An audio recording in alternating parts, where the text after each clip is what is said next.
Hi అండి. మా ఊరు శివుడినైతే చూస్తే మీకు కోటి శివలింగాలు చూసిన అంత పుణ్యం వస్తుందండి. ఎందుకంటున్నారా? చూస్తున్నారు కదా శివుడిని. శివుడిపై అయితే నాగసూత్రం ఉంటుందండి. ఇలాగ నాగసూత్రం ఉన్న శివుడిని చూస్తే కోటి శివలింగాలు ఒకేసారి చూసినంత పుణ్యం అయితే ఉంటుంది.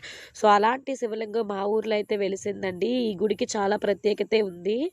నిజానికి ఈరోజైతే మా ఊర్లో శివుడి యొక్క కళ్యాణం జరుగుతుంది. శివుడి యొక్క కళ్యాణం చాలా అంగరంగ వైభవంగా చేస్తున్నారు అనమాట.